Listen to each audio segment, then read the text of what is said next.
ಕನ್ನಡಿಗ ಶರಣು ಶರಣಾರ್ಥಿ.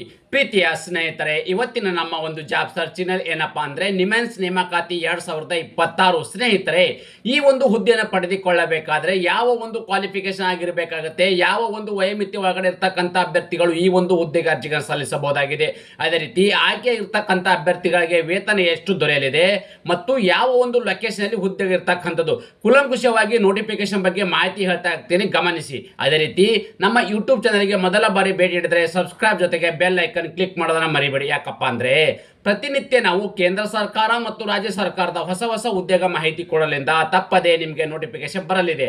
ಪ್ರೀತಿಯ ಸ್ನೇಹಿತರೆ, ರಾಷ್ಟ್ರೀಯ ಮಾನಸಿಕ ಆರೋಗ್ಯ ಮತ್ತು ನರವಿಜ್ಞಾನ ಸಂಸ್ಥೆ ಇದರಲ್ಲಿ ಅಗತ್ಯವಿರುವ ಫೀಲ್ಡ್ ಆಫೀಸರ್ ಹುದ್ದೆಗಳನ್ನು ಭರ್ತಿ ಮಾಡಲು ಅರ್ಹ ಹಾಗೂ ಆಸಕ್ತ ಅಭ್ಯರ್ಥಿಗಳಿಂದ ಅರ್ಜಿಗಳನ್ನು ಆಹ್ವಾನಿಸಲಾಗಿದೆ.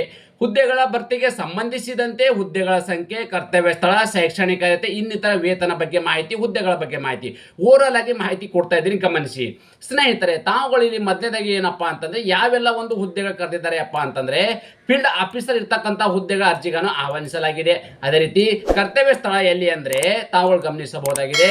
ಹುದ್ದೆಗೆ ಆಯ್ಕೆಯಾದ ಅಭ್ಯರ್ಥಿಗಳು ನೋಡಿ, ಹುದ್ದೆಗೆ ಆಯ್ಕೆಯಾದ ಅಭ್ಯರ್ಥಿಗಳು ಮೈಸೂರು ಮತ್ತು ಚಾಮರಾಜನಗರ ಮತ್ತು ಕರ್ನಾಟಕದಲ್ಲಿ ಕೆಲಸವನ್ನು ನಿರ್ವಹಿಸಬೇಕಾಗುತ್ತೆ. ನೋಡಿ, ಎರಡು ತರಹದ ಲೊಕೇಶನ್ ಇದೆ, ಒಂದು ಮೈಸೂರು, ಇನ್ನೊಂದು ಇಲ್ಲಪ್ಪ ಅಂದ್ರೆ ಚಾಮರಾಜನಗರದಲ್ಲಿ ಈ ಒಂದು ಆಯ್ಕೆ ಇರ್ತಕ್ಕಂಥ ಅಭ್ಯರ್ಥಿಗಳಿಗೆ ಕರ್ತವ್ಯ ಸ್ಥಳವನ್ನು ನಿಗದಿಪಡಿಸಲಾಗಿದೆ. ಅದೇ ರೀತಿ ಖಾಲಿ ಇರ್ತಕ್ಕಂಥ ಹುದ್ದೆಗಳ ಸಂಖ್ಯೆ ಎಷ್ಟು ಅಪ್ಪ ಅಂತಂದ್ರೆ ಒಟ್ಟು 2 ಹುದ್ದೆಗಳ ಅರ್ಜಿಗಳನ್ನು ಎಷ್ಟಿರ್ತಕ್ಕಂಥದ್ದು 2 ಹುದ್ದೆಗಳ ಅರ್ಜಿಗಳನ್ನು ಆಹ್ವಾನಿಸಲಾಗಿದೆ. ಹಾಗಾದ್ರೆ ಈ ಒಂದು ಹುದ್ದೆಯನ್ನು ಪಡೆದುಕೊಳ್ಳಬೇಕಾದ್ರೆ ಯಾವೆಲ್ಲ ಒಂದು ಕ್ವಾಲಿಫಿಕೇಶನ್ ಆಗಿರ್ತಕ್ಕಂಥ ಅಭ್ಯರ್ಥಿಗಳು ಈ ಒಂದು ಹುದ್ದೆಗೆ ಅರ್ಜಿಗಳನ್ನು ಸಲ್ಲಿಸಬಹುದು ಅಂತ ನಾವು ಮಾಹಿತಿ ನೋಡೋದಾದ್ರೆ ತಾವುಗಳು ಇಲ್ಲಿ ಗಮನಿಸಬಹುದಾಗಿದೆ. MSW ಮತ್ತು MSc ಆಗಿರ್ತಕ್ಕಂಥ ಅಂದ್ರೆ ಸೈಕಾಲಜಿ ಆಗಿರ್ತಕ್ಕಂಥ ಒಂದು ಅಭ್ಯರ್ಥಿಗಳು ಈ ಒಂದು ಹುದ್ದೆಗೆ ಅರ್ಜಿಗಳನ್ನು ಸಲ್ಲಿಸಬಹುದಾಗಿದೆ. ಯಾವುದಿದು MSW ಮತ್ತು MSc ಆಗಿರ್ತಕ್ಕಂಥ ಅಭ್ಯರ್ಥಿಗಳು, MSc ಸೈಕಾಲಜಿ ಆಗಿರ್ತಕ್ಕಂಥ ಅಂದ್ರೆ ಈ ಒಂದು ವಿದ್ಯಾರ್ಥಿಯನ್ನು ಕಂಪ್ಲೀಟ್ ಮಾಡಿರ್ತಕ್ಕಂಥ ಅಭ್ಯರ್ಥಿಗಳು ಈ ಒಂದು ಹುದ್ದೆಗೆ ಅರ್ಜಿಗಳನ್ನು ಸಲ್ಲಿಸಬಹುದಾಗಿದೆ. ಅದೇ ರೀತಿ ಇನ್ನೊಂದೊಬ್ಬ ಮುಖ್ಯವಾಗಿರ್ತಕ್ಕಂಥ ಮಾಹಿತಿ ಏನಪ್ಪಾ ಅಂದ್ರೆ ವಯೋಮಿತಿ ಬಗ್ಗೆ ನಾವು ಮಾಹಿತಿ ನೋಡ್ತಾ ಹೋಗೋಣ ಬನ್ನಿ. ಅಭ್ಯರ್ಥಿಗಳಿಗೆ ಗರಿಷ್ಠ 40 ವರ್ಷದ ಒಳಗಡೆ ಇರ್ತಕ್ಕಂಥ ಅಭ್ಯರ್ಥಿಗಳು ನೋಡಿ, ಇಲ್ಲಿ ಮ್ಯಾಕ್ಸಿಮಮ್ಗೆ ನಿಮಗೆ ವಯಸ್ಸಿನ ಮಿತಿ 40 ವರ್ಷದ ಒಳಗಡೆ ಇರ್ತಕ್ಕಂಥ ಅಭ್ಯರ್ಥಿಗಳು ಈ ಒಂದು ಹುದ್ದೆಗೆ ಅರ್ಜಿಗಳನ್ನ ಸಲ್ಲಿಸಬಹುದಾಗಿದೆ. ಅದೇ ರೀತಿ ಆಯ್ಕೆ ಇರ್ತಕ್ಕಂಥ ಅಭ್ಯರ್ಥಿಗಳಿಗೆ ಪ್ರತಿ ತಿಂಗಳು ಸಿಗ್ತಕ್ಕಂಥ ವೇತನ ಎಷ್ಟು ಅಂತಂದ್ರೆ 25,000 ರೂಪಾಯಿವರೆಗೂ ವೇತನ ಸಿಗಲಾಗುವುದು. ಪ್ರತಿ ತಿಂಗಳು ಎಷ್ಟು ಇರ್ತಕ್ಕಂಥದ್ದು, ಪ್ರತಿ ತಿಂಗಳು ಸಿಗ್ತಕ್ಕಂಥ ನಿಮಗೆ ವೇತನ 25,000 ರೂಪಾಯಿ ವೇತನ ನೀಡಲಾಗುವುದು. ಅದೇ ರೀತಿ ಆಯ್ಕೆ ವಿಧಾನ ಹೇಗೆ ಮಾಡ್ತಾರಪ್ಪ ಅಂತ ಹೇಳಿದ್ರೆ ಸಂದರ್ಶನ ನಡೆಸಿ ಅಭ್ಯರ್ಥಿಗಳನ್ನ ಹುದ್ದೆಗೆ ಆಯ್ಕೆ ಮಾಡಲಾಗುವುದು. ಸ್ನೇಹಿತರೆ, ಇಲ್ಲಿ ಯಾವುದೇ ರೀತಿಯಲ್ಲಿ ನಿಮಗೆ ಎಕ್ಸಾಮ್ ಕೂಡ ಇರುವುದಿಲ್ಲ.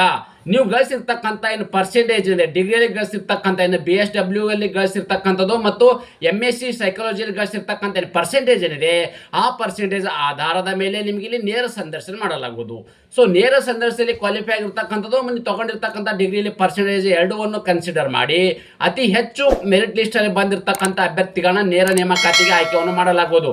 ಅದೇ ರೀತಿ ಅರ್ಜಿ ಸಲ್ಲಿಕೆ ವಿಧಾನ ಹೇಗಪ್ಪ ಅಂತಂದ್ರೆ ಸಂದರ್ಶನ ಮೂಲಕ ಹುದ್ದೆಗೆ ನೇಮಕಾತಿ ಮಾಡಲಾಗುವುದು. ಈ ಒಂದು ಹುದ್ದೆಯನ್ನು ಪಡೆದುಕೊಳ್ಳಬೇಕಾದರೆ ನೇರವಾಗಿ ಸಂದರ್ಶನಕ್ಕೆ ಹೋಗುವ ಮೂಲಕವೇ ತಮ್ಮ ಅರ್ಜಿಗಳನ್ನು ಸಲ್ಲಿಸತಕ್ಕಂಥದ್ದು.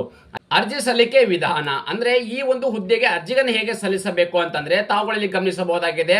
ಸಂದರ್ಶನ ಮೂಲಕ ಹುದ್ದೆಗೆ ನೇಮಕಾತಿ ಮಾಡಲಾಗುವುದು. ಯಾವುದೇ ರೀತಿಯಲ್ಲಿ ಆನ್ಲೈನ್ ಆಗಿರಬಹುದು, ಆಫ್ಲೈನ್ ಮುಖಾಂತರ ಅರ್ಜಿ ಸಲ್ಲಿಕೆ ಯಾವುದೇ ಅವಕಾಶವಿರುವುದಿಲ್ಲ. ನೇರವಾಗಿ ಸಂದರ್ಶನ ನಡೆಯುವ ದಿನಾಂಕ ಮತ್ತು ಸ್ಥಳಕ್ಕೆ ನೇರವಾಗಿ ತಮ್ಮ ದಾಖಲಾತಿಗೆ ತಗೊಂಡೋಗಿ ನೀವು ಸಂದರ್ಶನಕ್ಕೆ ಹಾಜರಾಗಬೇಕಾಗುತ್ತೆ. ಸಂದರ್ಶನದಲ್ಲಿ ಕ್ವಾಲಿಫೈ ಆಗಿರ್ತಕ್ಕಂಥ ಅಭ್ಯರ್ಥಿಗಳನ್ನ ಮೆರಿಟ್ ಆಧಾರದ ಮೇಲೆ ಅಭ್ಯರ್ಥಿಗಳ ನೇಮಕಾತಿ ಮಾಡಲಾಗುವುದು. ಅದೇ ರೀತಿ ಇನ್ನೊಂದು ಮುಖ್ಯವಾಗಿರ್ತಕ್ಕಂಥ ಮಾಹಿತಿ ಏನಪ್ಪಾ ಅಂದ್ರೆ ಸಂದರ್ಶನ ನಡೀತಕ್ಕಂಥ ಸ್ಥಳ ಎಲ್ಲಿಯಪ್ಪ ಅಂತಂದ್ರೆ ಇಲ್ಲಿ ತಾವುಗಳು ನೋಡಬಹುದಾಗಿದೆ. Board room 4th floor NBRC building, administrative block, NIMHANS, Bengaluru 560029 ಈ ಒಂದು ಅಡ್ರೆಸ್ಗೆ ಅಭ್ಯರ್ಥಿಗಳು ಹೋಗಬೇಕಾಗುತ್ತೆ. ಇದು ನೇರ ಸಂದರ್ಶನ ನಡೆಸ್ತಕ್ಕಂಥ ಸ್ಥಳ. ಹಾಗಾದ್ರೆ ನೇರ ಸಂದರ್ಶನ ನಡೆಸ್ತಕ್ಕಂಥ ಸ್ಥಳ ಬಗ್ಗೆ ಮಾಹಿತಿ ಕೊಟ್ಟಿದ್ದೀವಿ. ಸಂದರ್ಶನ ನಡೆಯುವ ದಿನಾಂಕದ ವಿವರವನ್ನು ನಾವು ನೋಡೋದಾದ್ರೆ ಜನವರಿ 23, 2026 ನೋಡಿ, ಜನವರಿ 23, 2026 ಬೆಳಗ್ಗೆ 10:30 ಗಂಟೆಗೆ ನೀವು ಅಲ್ಲಿ ಹಾಜರಾಗಿರ್ಬೇಕಾಗತ್ತೆ. ಇಲ್ಲಿ ಬೆಂಗಳೂರಿನ ಟ್ರಾಫಿಕ್ ಎಲ್ಲ ಇರೋದ್ರಿಂದ ನೀವು ಬೇಗನೆ ಆಗಿ 23, 2026 ಜನವರಿಗೆ ನೀವು ಬೆಳಗ್ಗೆ 10:30 ಗಂಟೆಗೆ ನೀವು ಅಲ್ಲಿ ಕರೆಕ್ಟ್ ಆಗಿ ಅಲ್ಲಿ ನೀವು 10:30ಗೆ ಹಾಜರಾಗಿರ್ಬೇಕಾಗತ್ತೆ. ಅದೇ ರೀತಿ ನಾನು ಕೊಟ್ಟಿರ್ತಕ್ಕಂಥ ಉದ್ಯೋಗ ಮಾಹಿತಿ ನೀವು ಇಷ್ಟಪಡ್ತೀರಿ ಅಂತ ಭಾವಿಸುತ್ತೇನೆ. ಈ ಉದ್ಯೋಗ ಮಾಹಿತಿ ನಿಮಗೆ ಇಷ್ಟವಾದರೆ ನಿಮ್ಮ ಫ್ಯಾಮಿಲಿಗೂ ಫ್ರೆಂಡ್ಸ್ಗೂ ಶೇರ್ ಮಾಡೋದನ್ನ ಮರೆಯಬೇಡಿ. ಧನ್ಯವಾದ.